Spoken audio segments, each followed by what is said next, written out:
Charquet, l'abominable Charquet, avait repris la mer.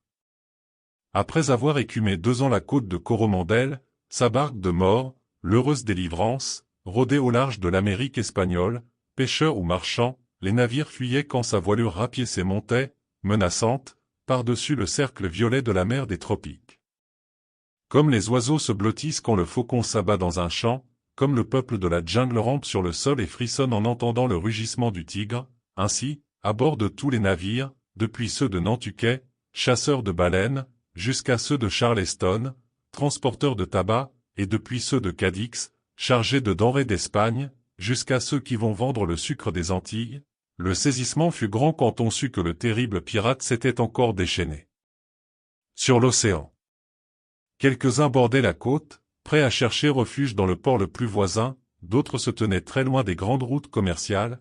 Il n'en était pas de si audacieux qui ne se sentissent soulagés quand ils avaient mis cargaison et passagers sous la protection d'une citadelle. Dans toutes les îles couraient des histoires d'épaves carbonisées flottant sur les vagues, de lueurs subites aperçues la nuit à l'horizon, de corps desséchés étendus sur les sables des Luquets. On reconnaissait à mille signes que Charquet avait repris le cours de ses sanglants exploits. Ces eaux paisibles, ces îles cerclées d'or et balançant des palmes étaient, par tradition, le gîte du coureur des mers. Elles accueillirent d'abord le gentilhomme aventurier, l'homme de naissance et d'honneur qui combattait en patriote, mais savait, à l'occasion, se payer de ses peines en levant tribut sur l'Espagnol. Cette héroïque figure disparut au bout d'un siècle. Alors vinrent les boucaniers, qui étaient de simples voleurs, ayant, du reste, leur code propre, obéissant à des chefs remarquables et s'embarquant de concert dans de grandes entreprises. Ils passèrent à leur tour, avec eux, s'en fut fait de leur flotte et du sac des villes. Mais ils eurent le pire des successeurs dans le pirate, sanguinaire nomade des mers, rejeté par les lois, en guerre avec l'humanité entière. De tout ce qu'engendra le début du XVIIIe siècle, il n'y en eut aucun pour égaler en audace, en férocité, en mauvaise réputation, l'inqualifiable Charquet. Un des premiers jours de mai de l'an 1720, l'heureuse Délivrance était en panne, sa voile de misaine coiffée, à quelques 5 lieues ouest du passage des vents. Elle guettait la proie facile, le riche bateau de commerce que la complaisance des alizés lui livrerait à discrétion. Elle était là depuis 3 jours, petit point noir sinistre au centre de l'immense rond de saphir tracé par les ondes. Très au sud-est, les collines d'Hispaniola se profilaient en bleu sur l'horizon. Les heures s'écoulaient, l'attente se prolongeait, Charquet se sentait bouillir de colère. Avec un de ces rires dont il avait le secret, et qui tenait du hennissement, il avait, la nuit précédente, déclaré à son quartier-maître, Ned Galloway, qu'il ferait payer cher à l'équipage du premier navire capturé l'épreuve infligée à sa patience. La chambre du capitaine était une pièce de belle dimension décorée à profusion d'objets magnifiques, mais couverts de souillures, qui offraient aux yeux un mélange singulier de luxe et de désordre. Les velours, les dentelles s'entassaient sur des canapés de brocart, des ouvrages de métal et des tableaux garnissaient chaque recoin, chaque niche, tout ce dont Charquet s'était passé la fantaisie après 100 abordages se trouvait jeté là pêle-mêle. Le tapis moelleux sous lequel disparaissait le parquet avait été, un peu partout, taché de vin et brûlé par des flamèches de tabac. Une lampe de cuivre pendue au plafond versait sa lumière sur ce capharnaüm et sur les 2 hommes qui, en manches de chemise, un flacon de vin entre eux, carte en main, semblaient absorbés profondément dans une partie de piquet. Ned Galloway, le quartier-maître, était un déclassé de la Nouvelle-Orléans, gredin de la pire espèce, unique rejeton pourri d'une excellente souche puritaine. Ses membres robustes, sa taille gigantesque représentait chez lui l'héritage d'une longue lignée d'ancêtres pieux, il ne devait qu'à lui-même la noirceur de son âme. Barbu jusqu'aux tempes, une crinière de lion rude et broussailleuse, les yeux d'un bleu clair, mais pleins de feu, d'énormes anneaux d'or aux oreilles, il était l'idole des femmes dans tous les mauvais lieux de la côte, de Tortuga à Maracaibo.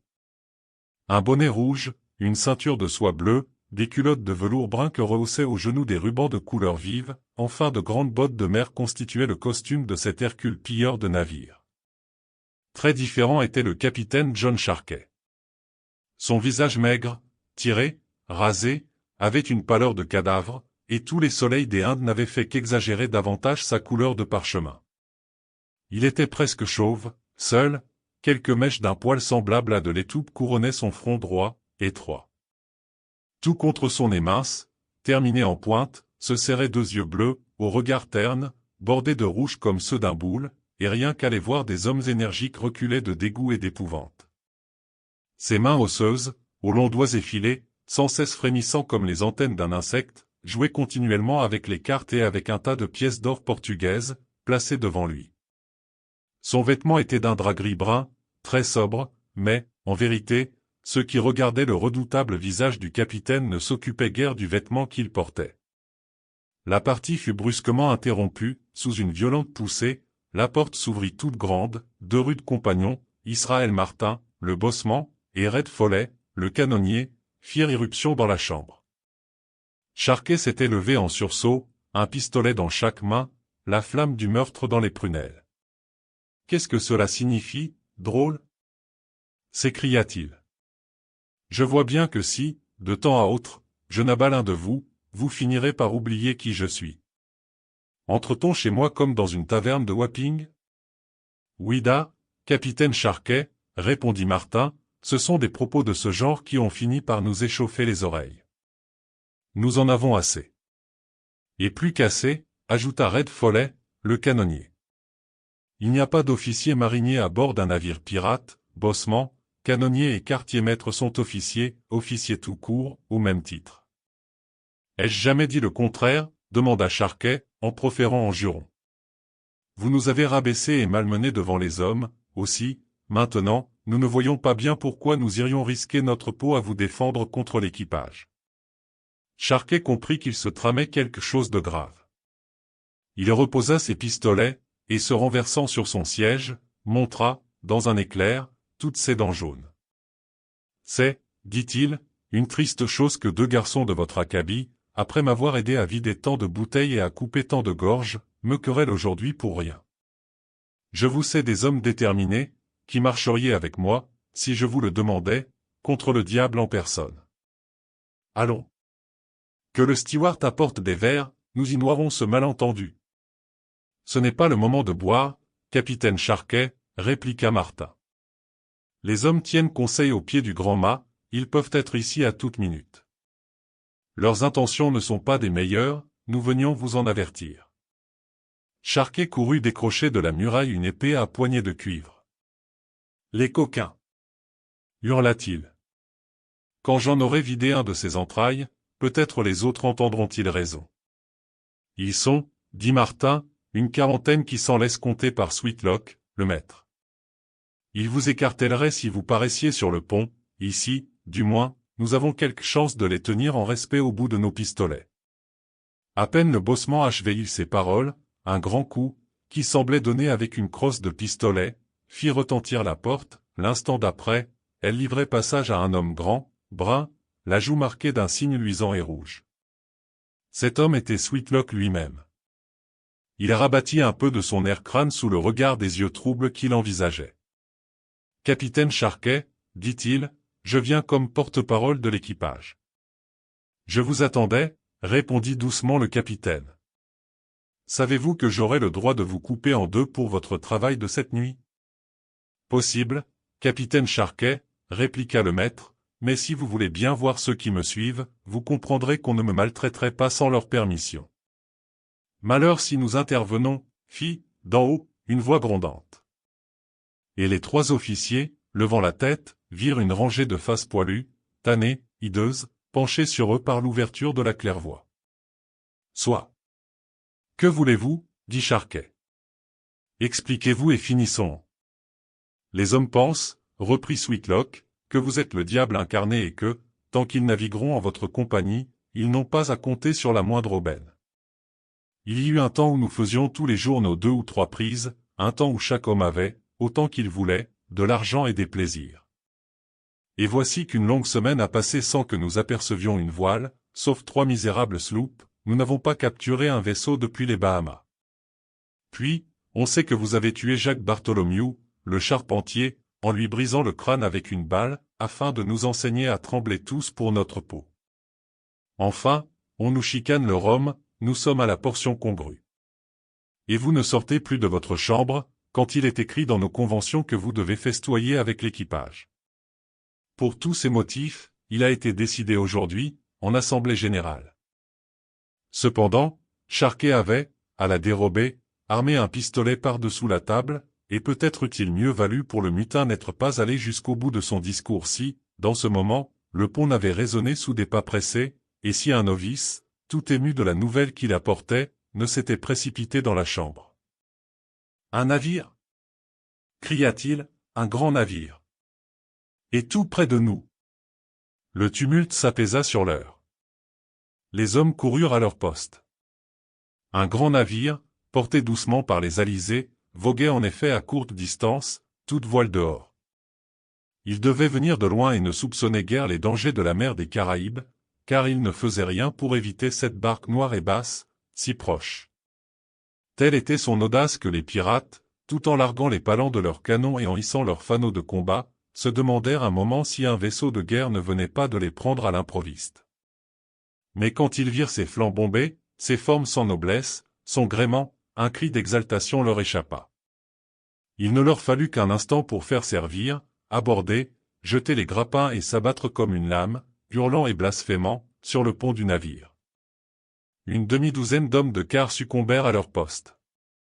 Charquet assomma le second officier, que Ned Galloway envoya par-dessus bord.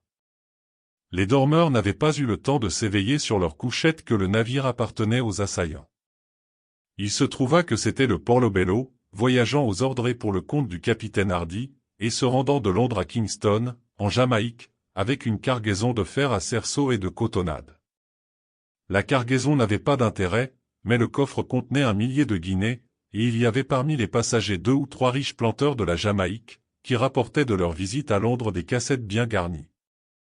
Après qu'on eut réuni tout le butin, on traîna les prisonniers le long de la coursive et l'un après l'autre, sous les yeux de Charquet qui souriait froidement à ce spectacle, ils furent précipités à la mer. Mais auparavant, Sweetlock, debout contre la lisse, leur tranchait le jarret avec son couteau, de crainte qu'il ne survécût un bon nageur qui témoignerait contre la bande. On n'épargna pas même la femme d'un des planteurs, imposante personne à cheveux gris, qui hurlait en s'accrochant au bordage. « Vous faire grâce, carogne » hennit Charquet. « Vous êtes bien trop vieille de 20 ans. » Restait, seul de tous, sur le pont, le capitaine du Portobello, homme robuste, aux yeux clairs, à la moustache grisonnante. Il était là, immobile, figure ramassée, résolu, sous la lueur des fanaux, tandis que le capitaine Charquet affectait de le saluer et de lui sourire. « Un commandant de navire, dit Charquet, se doit d'être courtois envers un autre, et que je meurs si je m'en laisse remontrer sur l'article des bonnes manières. Je vous ai, comme vous le voyez, gardé jusqu'au bout, je vous ai donné la place que méritait un brave, maintenant que tout est fini, c'est d'un esprit libre que vous pouvez faire le plongeon. Ainsi le ferai-je, capitaine Charquet, repartit le marin, car j'ai conscience d'avoir, dans la mesure de mes moyens, été fidèle à mon devoir. Cependant je voudrais, avant de mourir, vous glisser 2 mots dans l'oreille. Si c'est pour m'attendrir, inutile. Voilà 3 jours que nous languissions après votre venue, je consens que le diable m'emporte si je vous laisse vivre. Il ne s'agit point de cela. Il s'agit d'une chose qu'il faut que vous sachiez. Vous n'avez pas découvert le vrai trésor du navire. Pas découvert? Capitaine Hardy, prenez garde. Je vous hacherai le foie si vous ne vous expliquez sur le champ. De quel trésor parlez-vous? Pas d'un trésor monnayé, mais d'un autre qui peut n'avoir pas pour vous un moindre prix, d'une jeune fille. Où est-elle? Pourquoi ne se trouvait-elle pas avec le reste des passagers? Je vais vous le dire. Elle s'appelle Inès Ramirez. Issue du meilleur sang espagnol, elle est la fille du comte et de la comtesse Ramirez, que vous venez de faire périr. Son père, gouverneur de Chagres, regagnait présentement cette ville. Imprudente comme le sont tant de jeunes filles, elle forma à bord un attachement indigne d'elle, ensuite de quoi ses parents, dont l'autorité n'admettait pas la contradiction, m'obligèrent à la reléguer dans une cabine spéciale, à l'arrière de ma chambre. On l'Y maintenait étroitement confinée, elle y prenait tous ses repas et ne pouvait voir personne. Pourquoi je vous dis tout cela, je ne le sais trop moi-même, car je vous tiens pour un bandit et me console de mourir en pensant que le gibet vous attend dans ce monde et l'enfer dans l'autre. À ces mots, le capitaine Hardy courut vers la lisse et plongea dans les ténèbres, en priant Dieu de ne point le châtier trop sévèrement pour avoir trahi la jeune fille. Son corps ne reposait pas encore sur les sables, par 40 brasses de fond, que les pirates avaient envahi le couloir de la cabine. Ils y trouvèrent, à l'extrémité, une porte fermée, qu'ils n'avaient pas remarquée lors de leur première recherche. Faute de clé pour l'ouvrir, ils l'enfoncèrent avec les crosses de leurs fusils. Des cris perçants s'échappaient de l'intérieur. Avançant leur lanterne, ils aperçurent, réfugiée dans un coin, une très jeune fille. Ses cheveux défaits lui tombaient aux talons, l'effroi dilatait ses yeux, tout son corps se renversait dans un mouvement d'horreur.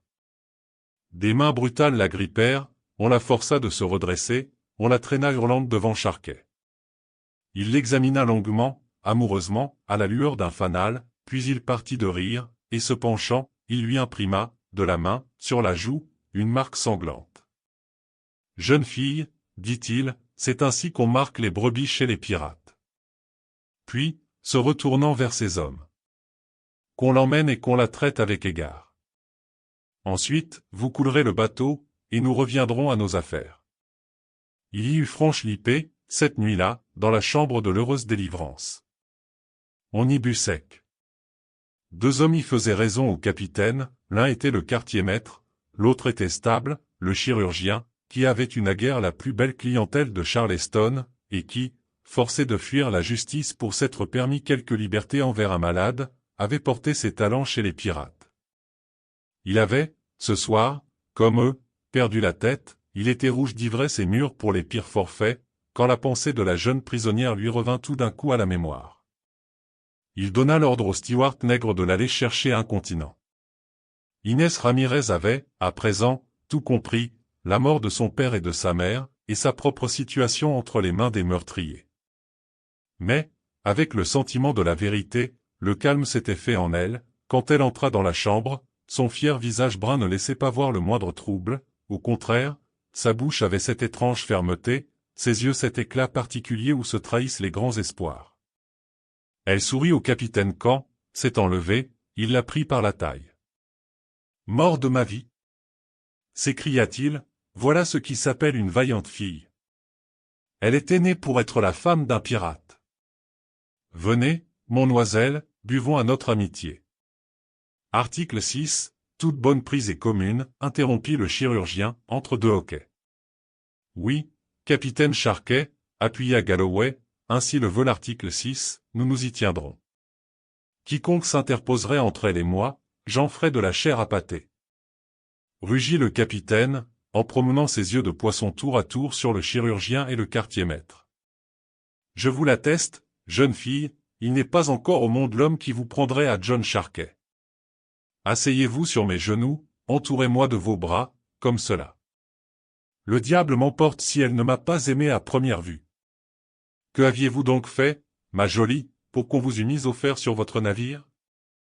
La jeune fille hocha la tête en souriant. No anglaise, gésaya-t-elle. Elle avait vidé d'un trait le rouge-bord que lui tendait Charquet, ses yeux noirs brillaient d'un feu nouveau. Assise sur les genoux du capitaine, elle jouait de la main avec ses cheveux, elle lui caressait l'oreille, la joue. Même le quartier-maître, même le chirurgien, tout endurci qu'il était, ne purent se défendre d'un mouvement de répulsion devant ce spectacle. Mais Charquet s'esclaffa de joie. « C'est qu'elle a un cœur de bronze », fit-il en pressant contre lui la jeune fille. Cependant, une curiosité, une émotion bizarre semblait s'éveiller chez le chirurgien, ses traits se tendaient, se figeaient, on eût dit qu'un travail effrayant se faisait dans son esprit. Son visage, coloré à la fois par le soleil tropical et par le vin, se marbra soudain de taches livides. « Regardez sa main, capitaine Charquet !» s'écria-t-il. « Au nom du ciel, regardez sa main !» Charquet regarda la main qui le caressait. Elle était d'une pâleur cadavérique, une espèce de toile jaune et luisante en reliait les doigts, une poussière cotonneuse et blanchâtre la saupoudrait, semblable à la farine qui recouvre un pain sortant du four. À cette vue, un cri de dégoût lui échappa, il repoussa la jeune fille. Elle lui répondit par un cri de triomphe, et se jeta sur le chirurgien, qui disparut en hurlant sous la table. Alors, saisissant la barbe de Galloway, elle y enfonça ses ongles. Mais il se dégagea, il empoigna une pique, il tint ainsi l'Espagnole à distance, tandis qu'elle jetait des clameurs inarticulées, grimaçait et roulait des yeux de folle. Le steward nègre était accouru. On la ramena dans sa cabine, on l'Y enferma. Après cela, les trois hommes, pantelants, s'entre-regardèrent. Un même mot leur brûlait les lèvres, ce fut Galloway qui le premier osa l'articuler. « La lèpre, dit-il. Malédiction. Cette femme nous a donné la lèpre. Pas à moi, dit le chirurgien. Elle n'a pas porté la main sur moi. À ce compte, reprit Galloway, elle ne m'a touché que la barbe. Je ne veux pas qu'il m'en reste un poil d'ici au matin. Avons-nous été assez bêtes? Gronda le chirurgien, en cognant ses poings contre son crâne. Contaminés ou non, nous n'aurons plus de paix qu'un an ne soit passé et tout danger disparu. Parbleu! Ce capitaine marchand s'est joliment gaussé de nous, et il nous a fallu bien de la naïveté pour croire que le motif qu'il alléguait justifia, à l'égard d'une jeune fille de cette condition, une pareille quarantaine.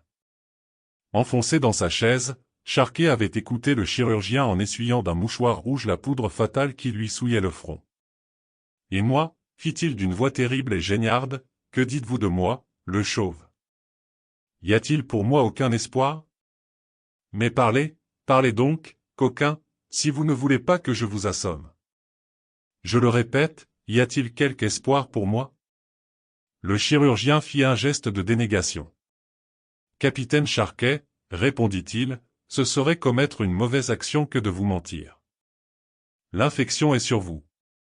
Quand les squames de la lèpre se sont posés sur un homme, jamais il ne s'en purifie. » Charquet laissa retomber la tête, il paraissait frappé de stupeur devant l'avenir épouvantable que voyaient s'ouvrir ses yeux vitreux. Le quartier-maître et le chirurgien se levèrent. À pas de loup, quittant la cabine, ils se glissèrent, hors d'une atmosphère impure, dans la fraîcheur de l'aube. Un second conseil fut tenu dans la matinée par les pirates, qui décidèrent d'envoyer une délégation au capitaine. Les délégués approchaient des cabines d'arrière quand ils le virent venir vers eux.